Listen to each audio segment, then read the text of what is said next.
New York City Mayor Bill de Blasio saying that it's time to have a, quote, honest conversation on racism.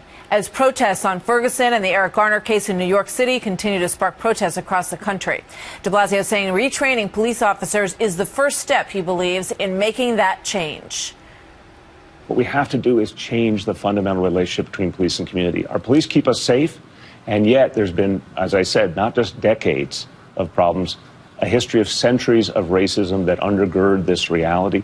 We can transcend that. We believe in New York City, retraining our entire police force is going to make a huge difference. Bernard Kerik is a former NYPD commissioner. What do you think about that, Bernard? I'm not exactly sure what he's talking about. I heard his comments on Rudy Giuliani yesterday. Yeah, we're going to play those in a moment. And Rudy Giuliani did more for the African-American community than any mayor in the history of this country. Crime dropped, violent crime dropped 80%. Homicides dropped 80, some places 90% in the African-American communities in this city. Not one of these two incidents, neither one, has demonstrated nobody has a shred of evidence that they were race-related. In fact, his own family has said, his wife and his daughter. His daughter and his wife both have said it's not racial. This isn't about black or white. This was something else. Whatever that something else is. And there was a black female officer who was on the scene that did not appear to object to this either.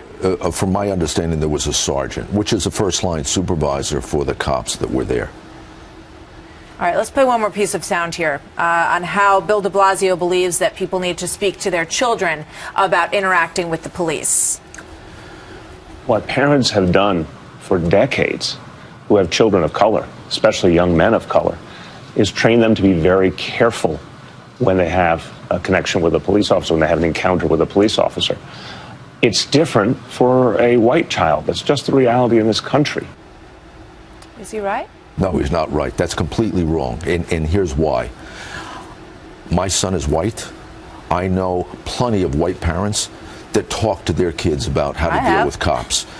You deal with them respectfully. You do what you're told. You don't combat them. You don't assault them. You don't try to take their gun. You don't resist arrest. Do what you're told to do. You can fight it out in court later, but if you have a confrontation, if you have any kind of interaction with the police, do what you're told. It's not a black or white issue.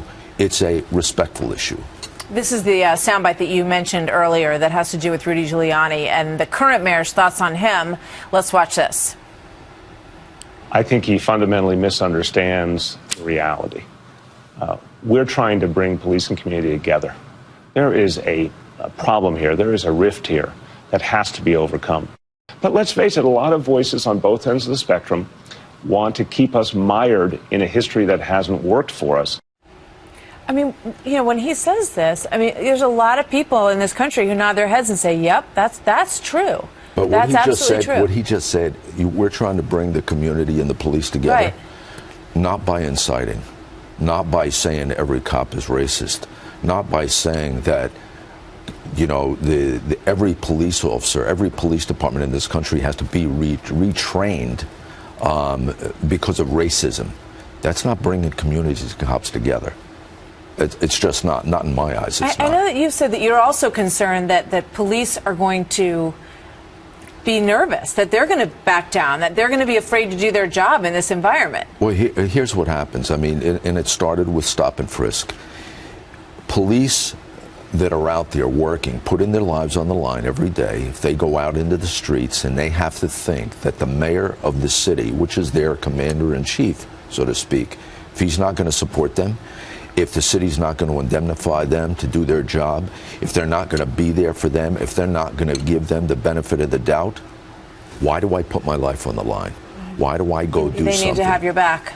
They need to have your back. And right now, that is not the appearance. Yeah.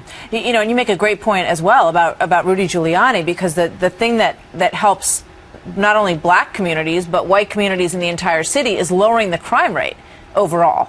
That's what makes everybody in this city safer. But the most substantial crime reductions in this entire country came out of this city and came out of the black and African American communities.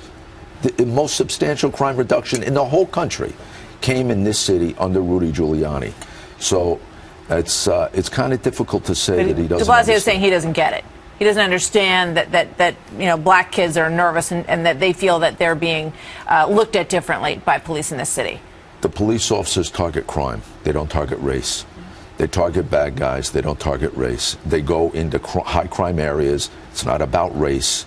It's where the crime is. There are certain voices that are not being listened to here by the president or by Bill de Blasio, like the police chief in Detroit, who we heard from this morning, and Charles Barkley, and those who were saying, basically, look, the police are there to protect you, and what you need to do, young people of any color, is to respect them. If you've got a beef, as you say, you got to take it to the next stage. There's a process, Martha. There's a process. If you have a problem with the police, there's a process to deal with it in court.